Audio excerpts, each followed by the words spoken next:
Hello YouTube, I'm just going to make a small video for you. I got a hold of two of these, the SH400 coin hoppers, both dispensers £1 coins from Great Britain. I just want to do a video of just having a look at this, how it's made, and we'll also have a look through the manual, try and figure it out, and then get a program onto the Arduino, get it interfaced, and try to get it working, if it does work. So, where to start really? I mean, it's really well made. I'm really surprised. It just seems quite solid. There's hardly any plastic parts there. There's all, so you got, see all these springs here, all spring loaded. Look at this plastic gearbox cover. I don't know if the gears are plastic, but you got your DC motor. You've got a little box here, which I'm assuming is it has to be the motor driver, which is quite handy because you don't have to have any interface between the Arduino and the motor. So if that's the case, it looks like there's 4 wires there, so that looks like it's optically isolated, which again is perfect. I can see there's an exit sensor, which is an optic. Got 4 wires there. I don't know why there's 4 wires. Normally you have 3. We'll check the manual out now. Have a look. Let's take this hopper off then. Looks like you got a couple of pads there, which you can't see from here, but it looks like 2 brass plates. So it looks like a level sensor. I don't know how good the contacts make and break when you've got a big pile of coins. Only one way to test that really. That's the hopper off. So you got your steel plate. It's really strong end. You get these in plastic, but this is again all metal. So let's have a look. It's built for £1 coins. So your hopper goes over top. This spins. It moves until there's 2 little pins here, which is also spring loaded. Pulls the pound coin round till it touches it and pulls it out, and then it pops between 2 pins. Try it again. Pop. And that passes to the sensor, and that's your pulse, so you can count it. These are spring loaded, I'm guessing, so when it goes backwards, yeah. So if you have to reverse it, if there's a jam or something.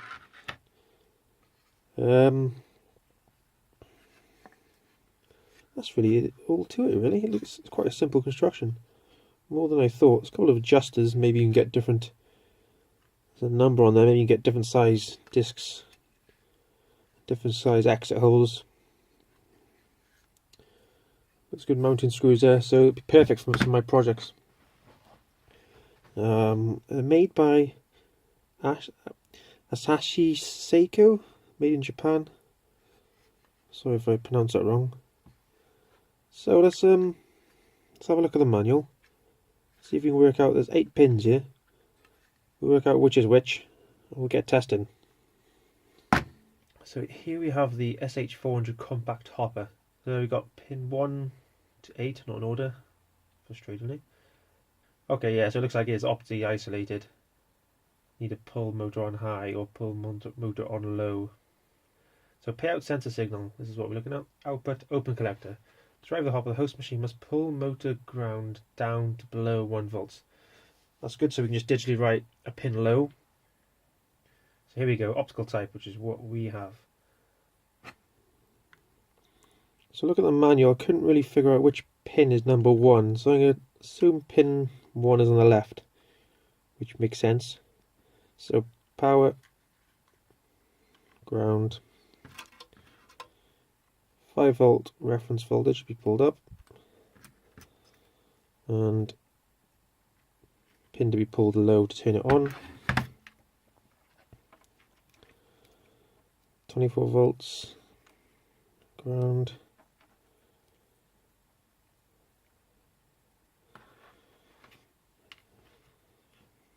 Pulled up to 5 volts. On the Mega, the top 2 are 5 volts. On this extra header back here, the bottom 2 are ground, so 5 volts at the top. I'll switch this on one So we got power, no current's being pulled, perfect.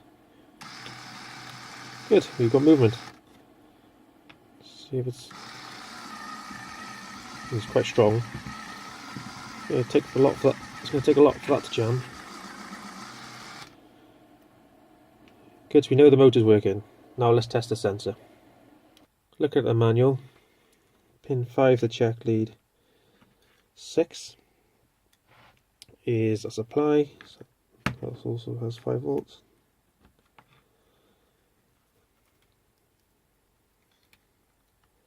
Seven is signal. The signal is going to go to pin 3 because I know I'll be using an interrupt. I know an interrupt is connected to pin 3. Explain now in the software. And then pin 8 is ground. Down to ground here. So here we have with our Arduino open. First we want to test our sensor to make sure it's working with the Arduino. So first of all, let's define the pin we're using for the sensor. So let's define, let's call it sensorPin. And that's on number 3, because that's where an interrupt is. I'd also want to begin serial communications at 9600 board. So I wanted to see what the board is doing. So we don't need anything in the loop. We need to attach an interrupt. Attach interrupt.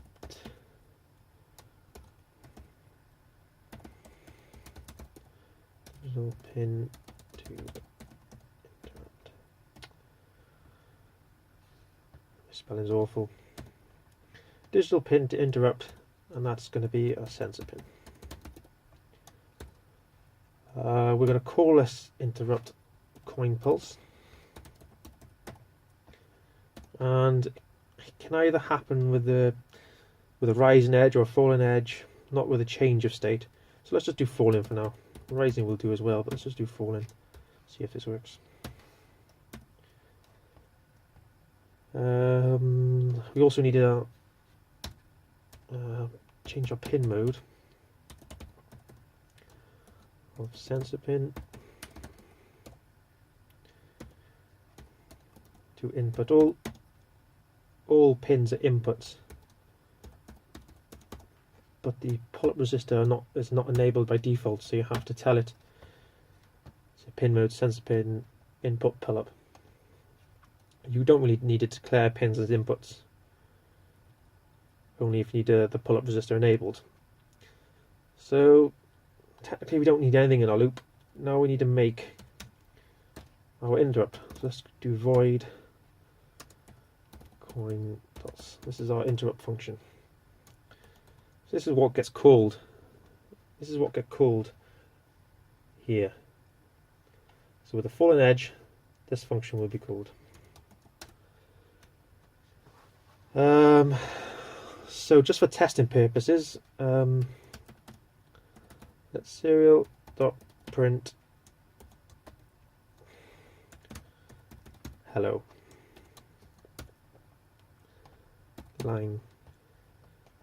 So whenever there's a fallen edge, we should get the serial print hello on our monitor. So we have our COM port open now. I've got a pound coin here. If I put it in the sensor, you might not be able to see it there, but the sensor's there. So if I break the beam, nothing should happen, correct? When I pull the coin out, there should be a fallen edge, and that's when the interrupt should be triggered. So, good. Glad that happened. It seems nice and smooth. Sometimes you get bouncy sensors. You might get a bounce on the triggers. You might get 2 hellos with 1. But that looks quite good. So I don't have to worry about any what they called debouncing as such. All the code is quite straightforward. I don't actually need to do it. So now we know our sensor works, and now we know our motor works. In fact, let's just test the motor with the Arduino. So that proves the sensor, and that proves the output of the Arduino. So this could go pretty much to any pin, really. Let's go number 2, just because it's next to number 3. First of all, let's define, let's call it motorPin. Quite self-explanatory. And that's on pin 2. And let's pinMode motorPin. Now that's an output. That's controlling the motor. We also, just to tidy up the software, digitalWrite motorPin high. So when the Arduino starts, it's going to write that pin high. It's necessary keeping the motor off. It's not necessary, but it keeps it's good practice. So to test, if I send it a character over the serial port, and it'll turn on, another character turn off. So what we'll do, if Serial.available, so if there's any serial bytes in the buffer,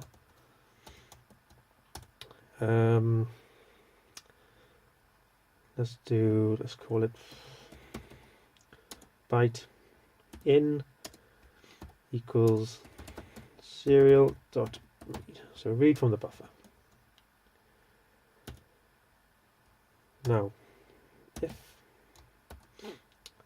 in equals, sometimes they get caught out. Don't forget, when you compare in values, make sure you have double equal signs.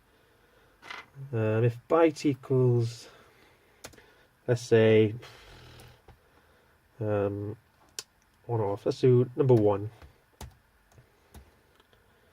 If byte in equals character number 1, let's turn the motor on.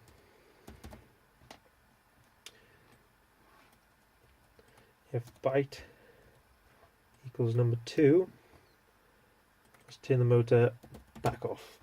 So now we can test it. So motorPin is declared an output. Let's make it off. Indent. Okay, let's upload. So we've got a COM port open. If I move that, let's put the COM port on the screen here.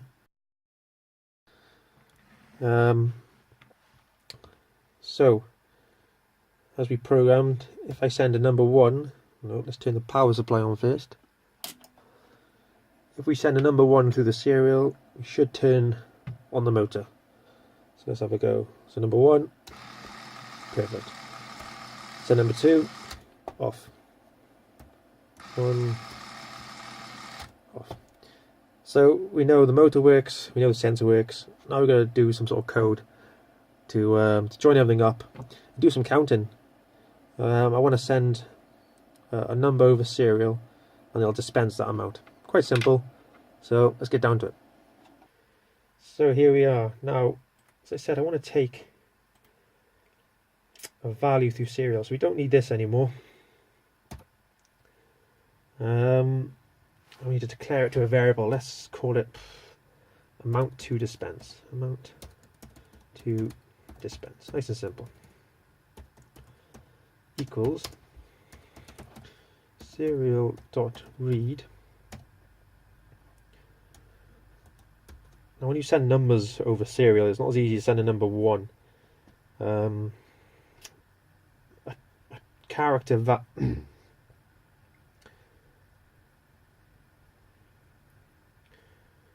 it's not as simple as sending a number 1. You have to do a little bit of maths with the byte, which is 48. I'll explain now. So here's an ASCII chart. Our character number 1, which is here, is represented as decimal value 49. So you could do maths with these. So if I send a number 1, I'll actually get a value number 49. So if I minus 48, I'll get back to 1. So if I have send value 2 minus 48, I get number 2. Send number 3 minus 48, and so on. So that's represented. So that's represented in this bit of code here. So I read the value, which might be 49, which is number 1. Now take away 48, and that'll give me my byte value, or how much I want to dispense. So as soon as I get that number, I'd like to turn the motor on. DigitalWrite, motorPin, low. So now the motor is going to turn on. It's exactly the same time I get a value over serial. So now in the function, first of all, let's declare this as a global variable. Initiate it to 0. We're not going to dispense more than 255. Let's call it a byte. Oops. So that's declared as a global variable. So in our function, we don't need that silly piece of code in. Okay, so when we get a function, we need a count. We need to count a variable called amountDispensed. So in this variable, every time a coin is exited through the sensor, amountDispensed will be increased by 1. Now we're going to do a compare now. So actually, let's declare this variable first. Now this is used. This is actually this is changed in the function. So always declare them as volatile. Let's call that a byte as well.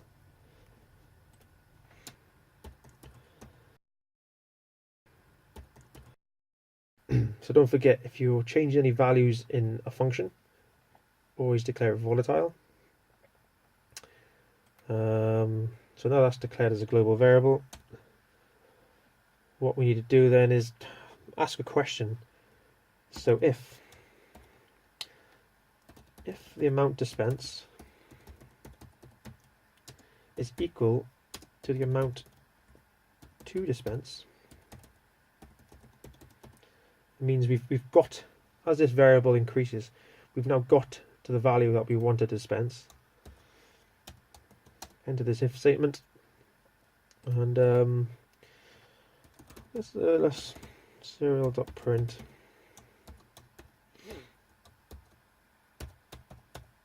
completed. And at the same time, we also need to turn the motor off. So now we're at the value digitalWrite motorPin high. And then we can also, when we finished, we also reset that. No, amountDispensed equals 0. So when this enters a function, every time a coin exits, we increase this variable amountDispensed. This is counting how many times the coin is to be dispensed. If this variable is equal to the amount we want to dispense, turn the motor off. Quite simple. And then reset this value amountDispensed.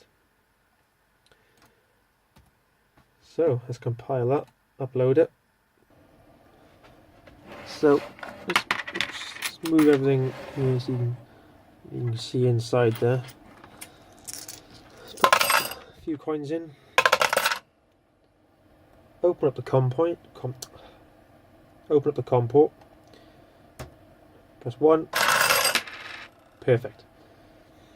Also get the completed up. Let's send through. Perfect.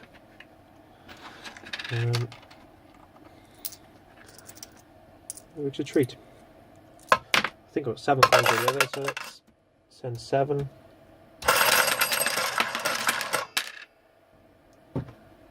Excellent. So if you like this video, please like and subscribe. I hope I didn't go too fast with the coding. I hope you followed me. If you've got any questions, please ask. I'm quite happy to help.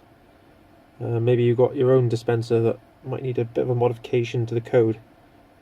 So yeah, please ask, and I'm more than happy to help. Give me a like, subscribe, we'll make some more videos. I got a coin acceptor and a note acceptor to test. So, cheers guys, see you in the next video.